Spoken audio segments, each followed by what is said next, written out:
Hey guys, what's up? This is your Yadhuvir saying welcome back to my YouTube channel, and on this channel we talk about strategies, techniques and principles to attract lovely and beautiful women anywhere in this world.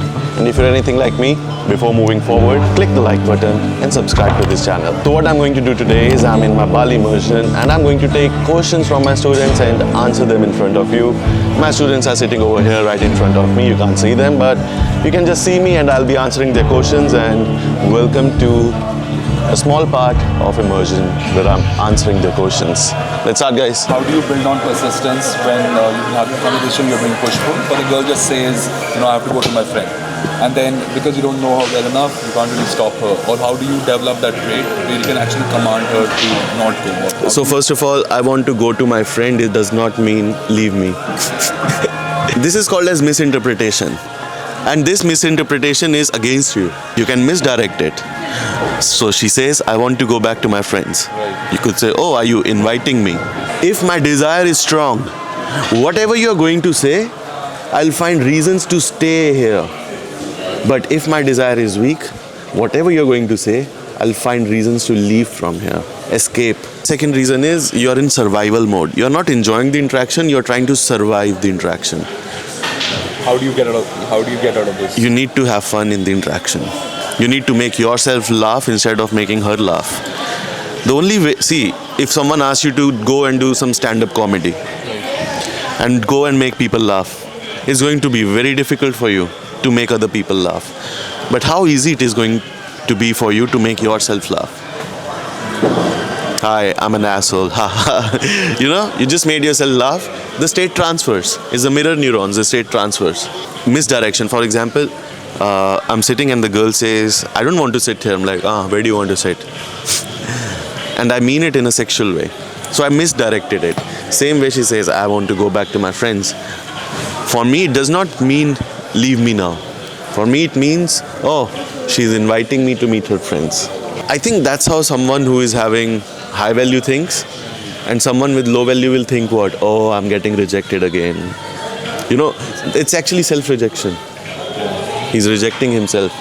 She didn't even say. Even if a girl is testing you, it's an indicator of interest.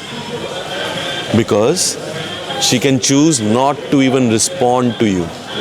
Not to even answer a single question of yours. But she's saying, I want to go back to my friends. That's an investment. Do you see? That's an investment. उसको वो बोलने की ज़रूरत भी नहीं थी. But she's testing. Why is she testing? Because she's interested. That is the reason. So find out ways to stay in the set. A newbie and an advanced guy.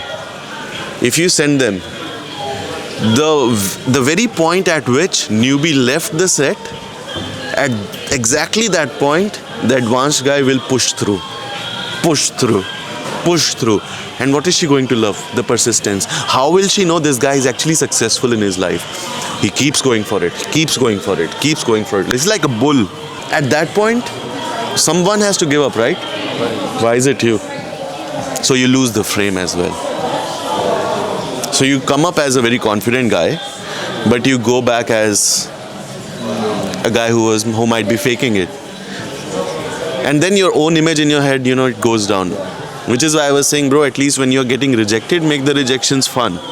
So that the next set is even more, you go in a higher state of mind. And how do you increase that desire? I know you talked about that initially. There's not enough desire, that's why you're not persisting. See, right now, we are living in an era where people are wearing clothes. Humans used to roam around naked. So desire was a natural part of human biology. We have to tickle that evolutionary cell within yourself. So how could you do that? While you're walking towards her, in your own head you can imagine her naked. Or while you're talking to her, you can imagine her naked. And that ignites the desire. Or the second way is, just look into her eyes. Don't look around, don't look here and there. So when you're walking towards a set, if you're looking left and right, your brain is sensing threat. Is there any threat? I'm looking for threats. But if I don't do this, and I just look at my target, I'm conditioning my brain that when you see something that you desire, don't take your eyes off of that thing. keep looking at that, because that way your brain is not able to sense threat now. He's just looking at the desire. So here is the thing, your eyes cannot look outwards and inwards. You can't think about how your mother looks if you are looking at the camera. Just look at this camera. Now, while looking at this, if you are actually looking at the camera, you can't look inside your head. Yeah. So that means if you are looking at the desire, you can't sense threat, which is why always look at where you are going. You can't look back and move forward. You will fall. If you have liked this video, give me a thumbs up. Click in the description box, the link in the description box, to book a free call with my team so that we can solve your problems as well. And as always, I'll see you until next time.